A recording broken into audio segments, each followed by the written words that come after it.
Thank you for staying with us. Nigeria has continued to face security challenges in the country, from violent attacks by extremist groups, kidnappings to suicide bombings. Many residents have fled to other parts of the world for greener pastures. In Imo State, no fewer than 8 security agents comprising soldiers, policemen, and Nigeria Security and Civil Defense Corps were killed by gunmen on Tuesday. The incident, which happened in the morning in Umualumaku community, Ehime, Mbano local government area of the state, has now thrown the area into panic. According to reports, the security agents were burnt inside the operational vehicles. Now, residents have been seen relocating to the state capital and other parts of the country. Well, joining us via Zoom from Anambra State is the CEO, Security Watch Africa Initiative, Patrick Agbambu. Patrick, good morning. Thank you for joining us. Thank you for having me.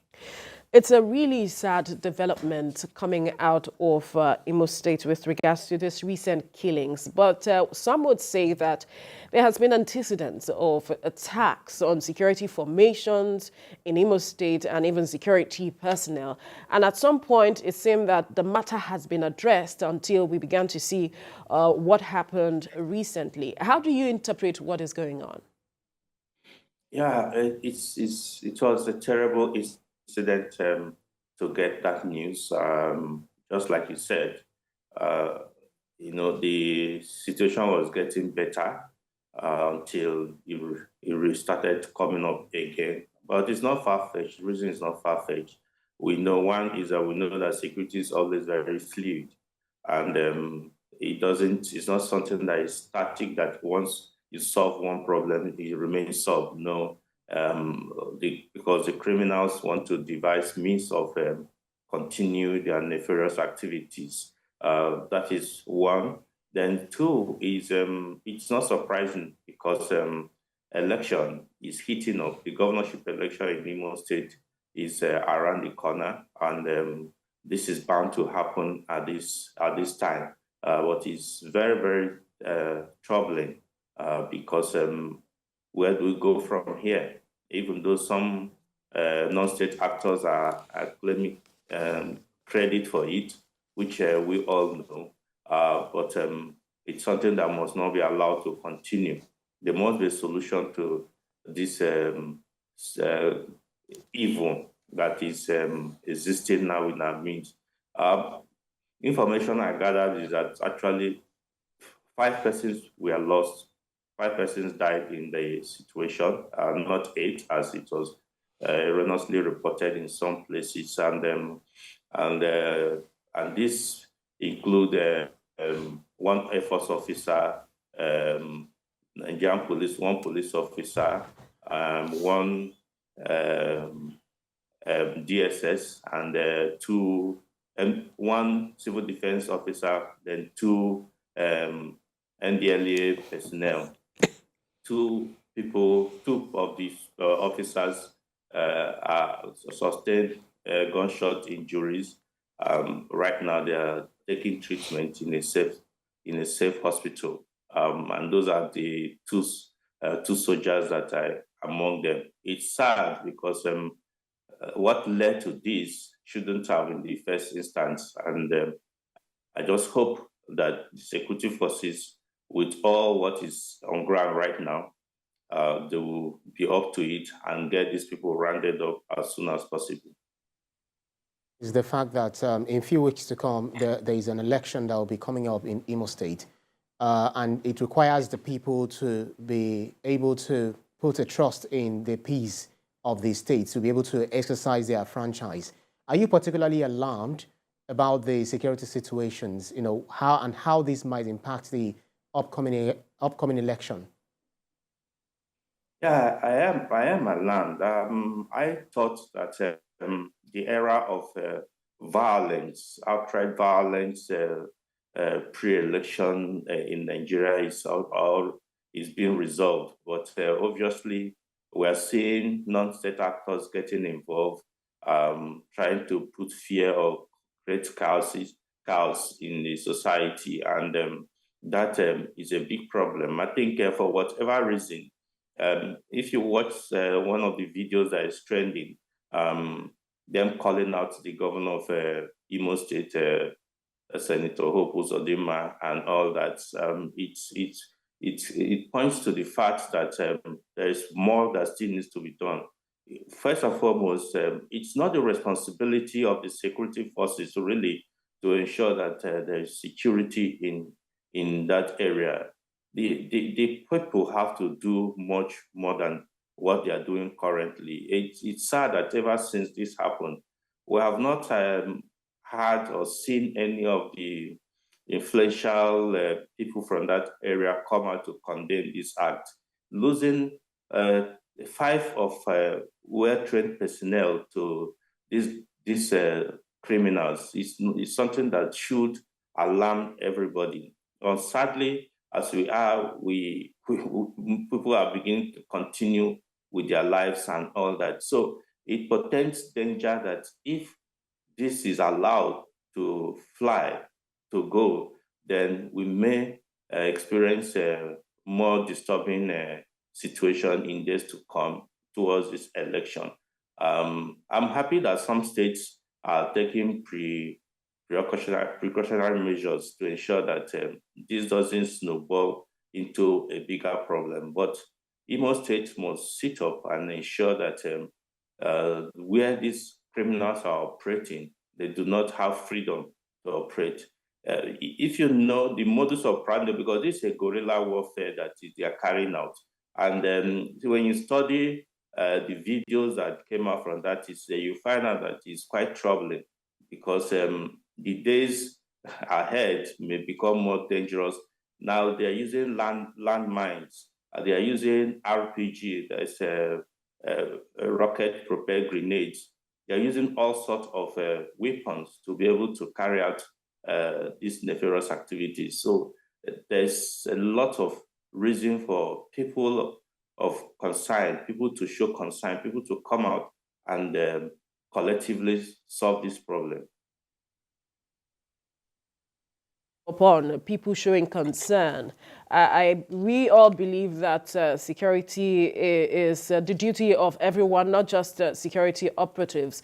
But there might be those who are saying that these attacks has happened in the past and not much was seen to be done in terms of bringing those perpetrating this act to book. Perhaps that could be another reason why we are not seeing persons respond to showing some sort of support to the government and the security agencies to fish out those who have been involved. Some might be saying that. And then there's the aspect of whether there is conspiracy somewhere trying to send a message about not holding an election in that state. Recall that leading up to the general election, there were statements coming out of some particular states in the southeast that they do not want election in the state. Yeah, you're right there. Once there's going to be any election, whether national election or state election, you start hearing this agitation that there will not be any election and all that for their reasons. And that is why I believe that the strategy to use should be carrot and stick. Carrot and stick in the sense that there should be dialogue, and this should involve or led by the people themselves. To be able to find out what solution. And if that is not does not solve the problem, then the stick is brought in, which is the military force. And what a lot of people have said. Some people have said, look, that there should be military action in the southeast. But we think that I think there's still room for the people to dialogue and resolve this, because when there is full military action, it portends more danger. It's not what a lot of people would want. And so I think that other than bringing those who have perpetrated the crime in the past to book, which because as we speak today, the judicial system has not been able to meet up the responsibility of ensuring that they are the last hope of the people, because most of these suspects, when they are arrested and charged to court, somehow they find their way out again, causing more harm to the people. So I think that the people, the community leaders, the traditional leaders, the political leaders themselves must lead in trying to solve this problem. Now, if we take the reports that are coming out from this latest Imo incident, where it said that there was a call for rescue, an emergency call, and somebody was leading them to where there is the distress. And why immediately they got into the shooting range of these criminals, then the person just disappeared. And now, just so that has brought another phase, another dangerous phase to this issue, because tomorrow you could call the security forces for rescue or for in terms of danger, and they may not respond because you may be working for the criminals. So that is one thing that we need to look for urgent solution to this so that we won't get into more difficulties than it is now. Brings me to the question, because I'm wondering why do criminals now find it easy? They find the security agents who are meant to ensure peace and stability of our country, of our state and local government, where people will go out about their businesses, free without any interference or any problem or any hassle. But why do they find them easy targets? Why do they make them subject of attack? Okay, I didn't get that question right, but yeah, let me try to put it well. I'm asking why the criminals now find the security agents as subject of attacks, because they are meant to protect us in the first place, and now they are now subject of attacks for the criminals. Why do you think so? You see, the situation in the Southeast, I liken it to what we had some time ago in the Northeast. Criminality mixed with social or political agitations, and we all know that the group, the IPOP,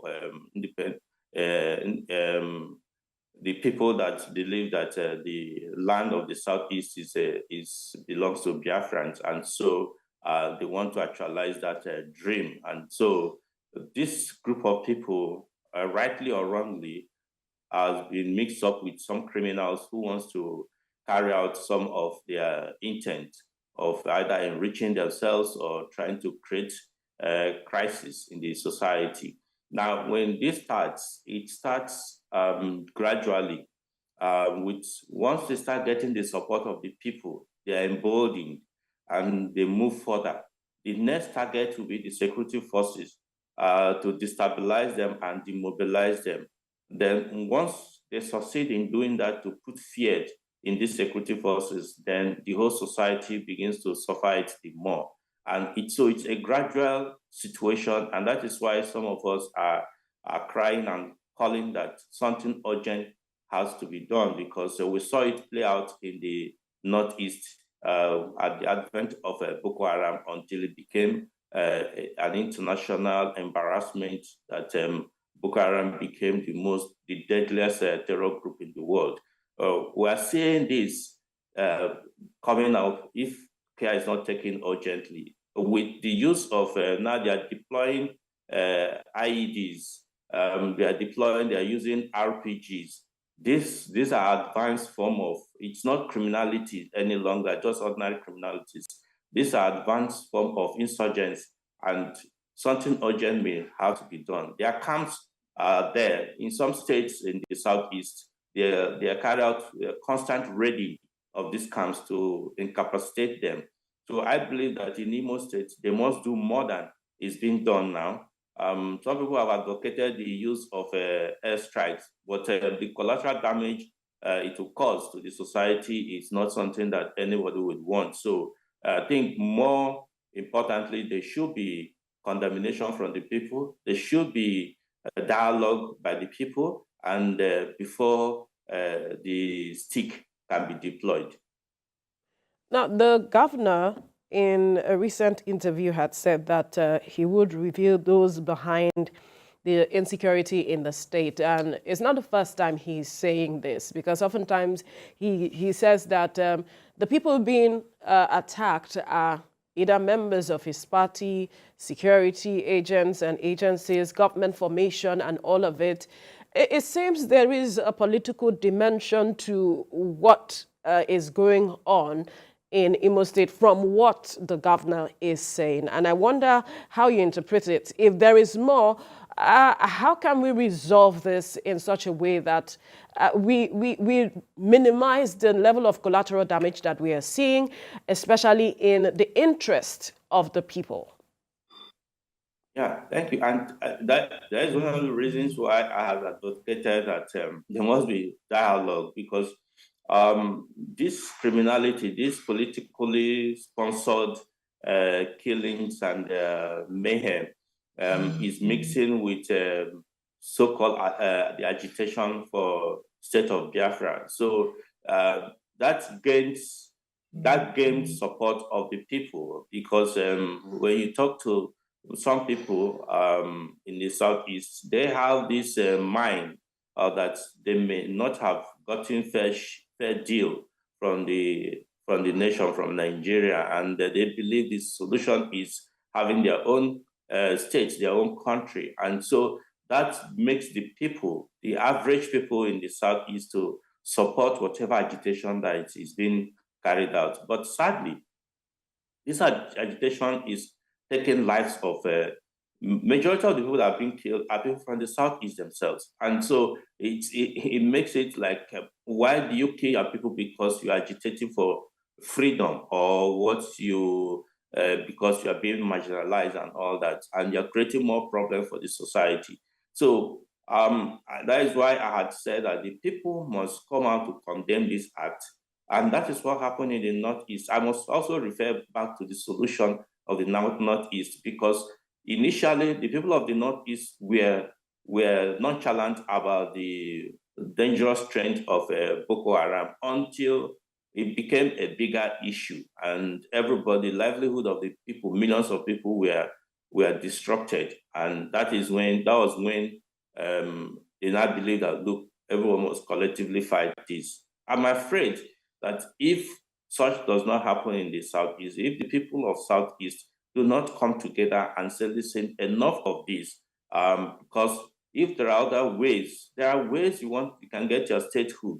There are different legitimate ways to do it than taking violence for whatever reason. The governor, the political leaders of the Southeast, they know what the problem is. I believe that if they want to get it resolved, they can. The 5 states in the Southeast, the governors, they meet regularly to discuss some of all this, but some of the solutions they bring out are not practicable. I think that they must take it further than this.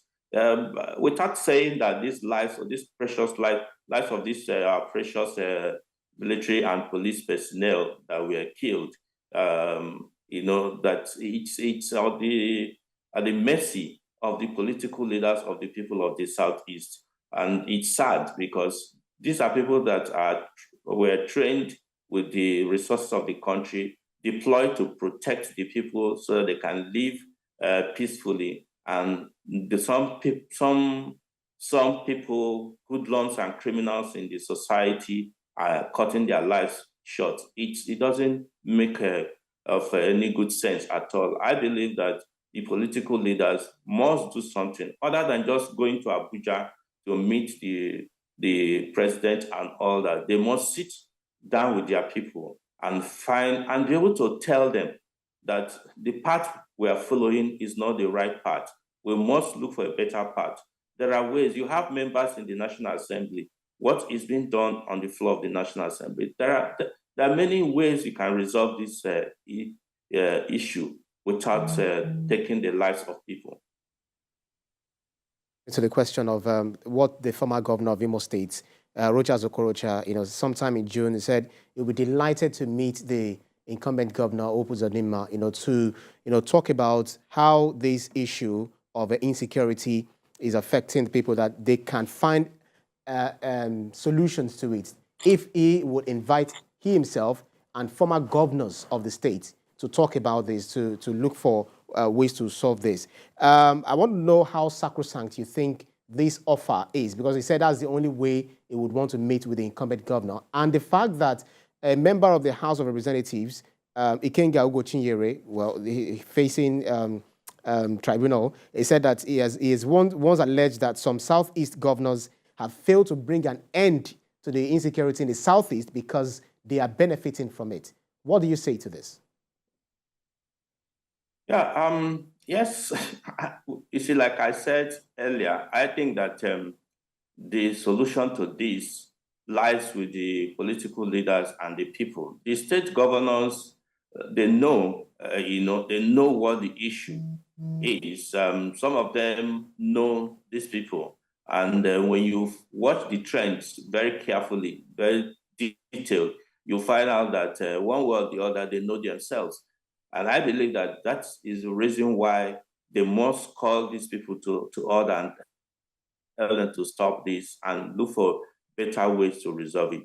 I'll give you an instance. In Abia State, during the former governor's tenure, they were seeming peace over there because I think there's something that the government then deployed that brought about a relative peace, that this so-called disturbing trend was not happening. In some states in the Southeast, you still see some actions that is being done by the political leaders, while the security forces are being proactive. In some states, we know that they are raiding these camps, but it will not solve it perfectly.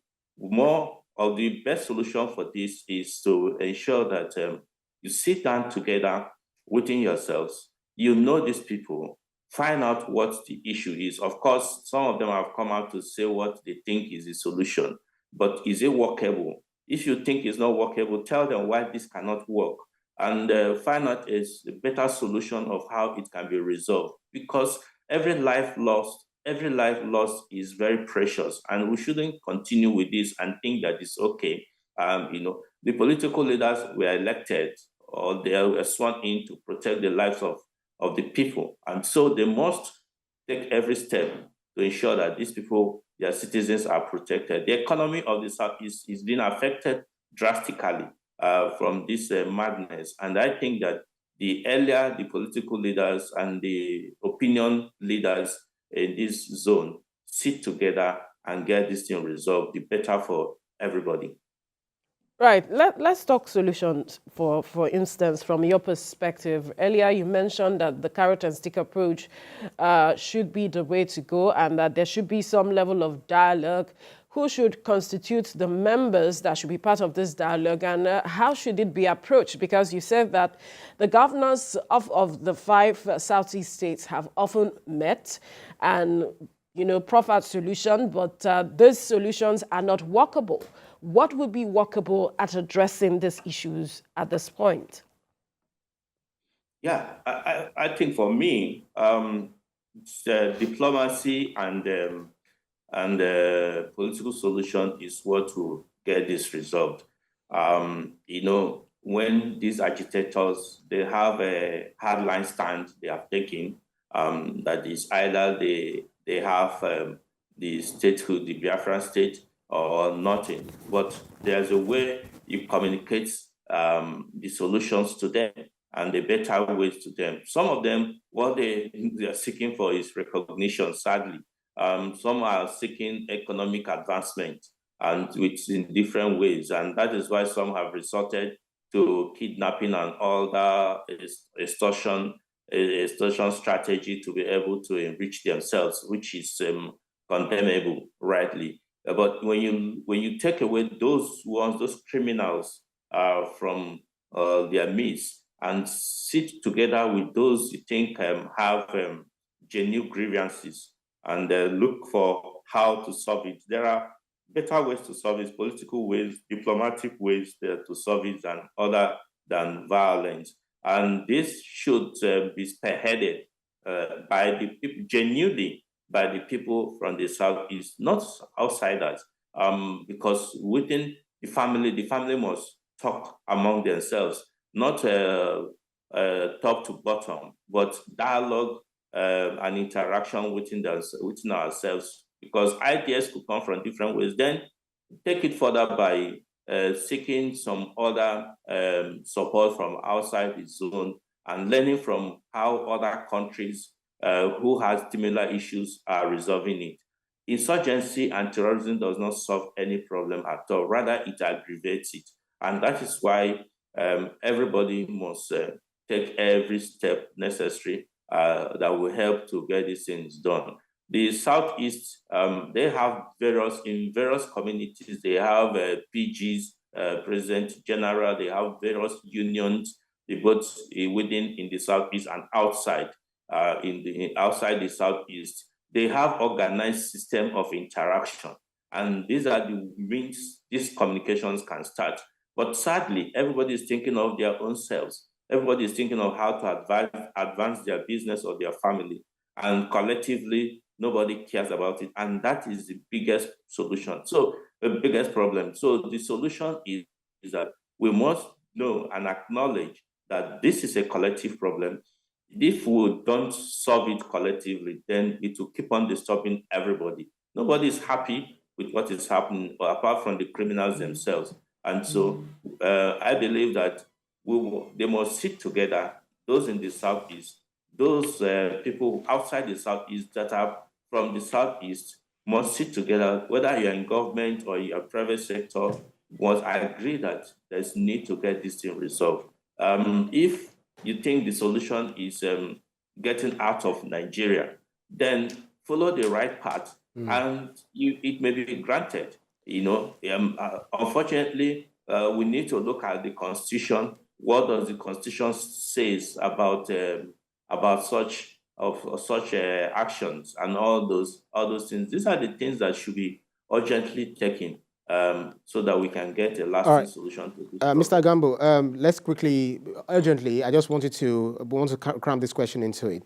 How do you think the President Tinubu's, overall architectural rejigging of, the security issue in the country, how do you feel it fits into stemming the tides of insecurity in the Southeast? Do you see the federal government coming in to resolve this, once and for all? Yeah, of course, federal government is the father and mother of every state in the country, so they have a responsibility there. But first and foremost, the people must agree that we need to. It's not about going to federal government and saying we want this person to be released, we want that person to be released. It's when you will release that person, will it solve the agitation? No, I don't think so. It's not it's not about that. It goes more than that. And the composition, the architecture, like you said, in terms of security, some people, part of the agitation in the past is that, you don't have somebody from the Southeast occupying a position in among the service chiefs and all that. Today we have the chief of naval staff is from Enugu State, even though some people have funnily said that he's not a true son of Igbo land and all that, but that is not to take away that he's from Enugu State or whatever. He is from Enugu State, and that some people believe has helped to douse the tension or whatever, but yet it has not solved that problem. So I believe that the situation for the role of the security forces, the security architecture in the country, and the role of the federal government must be in tandem with what the people of the Southeast agreed to carry on. And that will help to solve this problem. All right. That's a fine place to leave this conversation. Patrick Agbambu, CEO, Security Watch Africa Initiative, thank you for your time on the program. Thank you so much.